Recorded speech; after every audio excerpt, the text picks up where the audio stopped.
We will not allow sub-Saharan Africa to escape that. Okay, we do everything to keep sub-Saharan Africa where it is, also impoverished. It's absolutely vital for the prosperity of everyone else. So let's get clear about that.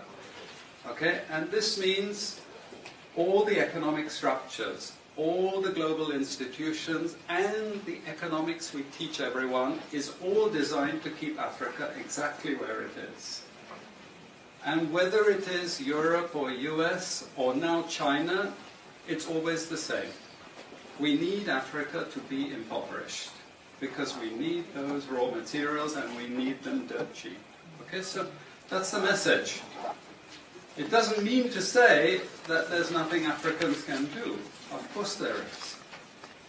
Okay, but this is the opposition that they're fighting. This is what it's about. Because if Africa does do something different, I assure you living standards of all those in Europe and North America and Asia is going to fall. Okay? And that is a big price to pay. I assure you that the West is not going to allow that without a big fight. Okay, so this is what it's fundamentally about. What I want to show you is how these structures are operating. It's just 20 minutes, so we can't do very much, but just to give you a little bit of an idea. And why I keep the ideology part there is because we are part of the producers of ideology. At universities and academic institutions, we are complicit in this whole enterprise. Okay, so the job of many Western academics is to convince Africans they have to keep doing what they're doing. Okay? And to show them it's your fault that you're poor. It's not our fault. It's your fault that you're poor. You know? So this is what we do in academic institutions, and I want to show that as well. To start, this is what it's basically about, so you know what it's about. But I want to just show you the extent to which Africa is specializing in the production of raw materials and basic agricultural goods. We know the basic forces that have caused this underdevelopment. We know it's colonization. I will not discuss that very much because my colleague speaker is going to go into some aspects of this. But I do want to discuss the global economic structures, the global financial institutions, and economic ideology, briefly, to give you a flavor of those.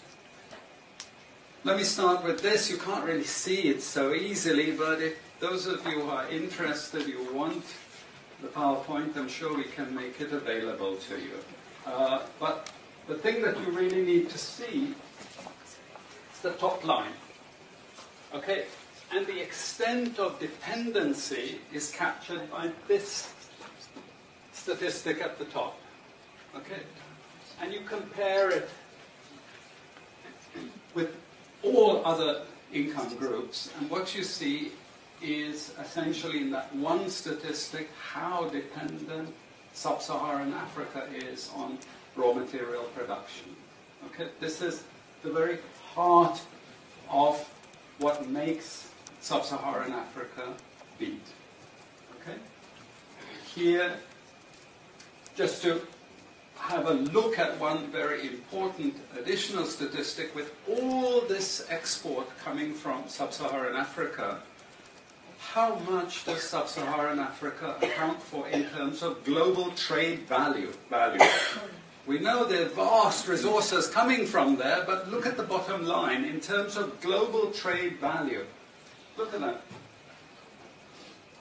0.5%, 1975, 0.95%, going down to 0.1. To 0.1. Meaning that with all these vast resources being produced, how much are they getting for it? Nothing. Nothing. This is a very significant piece of data. Then I just want to show you what has happened to sub-Saharan Africa, because what we know, and from all studies, no country ever develops without manufacturing. Okay, producing raw materials will not take you anywhere. Producing basic agricultural goods will not take you anywhere. And let's have a look at how much manufacturing activity takes place in sub-Saharan Africa. We can look over the last 15 odd years, 15, 20 years. And we see manufacturing has actually declined as a percentage of the total. This is percentages of total production in sub-Saharan Africa. How much of it is accounted for by manufacturing? So this figure here is 17% of the total.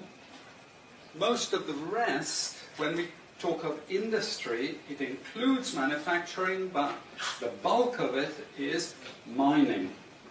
Okay? Raw material extraction. This is the bulk of it. And here we see actually raw material extraction has stayed the same. What has caused industry to fall is the fall in manufacturing production. This is deliberate because we will never, as Western economists, as Western policymakers, we cannot afford to allow Africa to industrialize and start producing manufactures. Okay, so we will do everything to stop that. And I'm going to show you how we actually block that.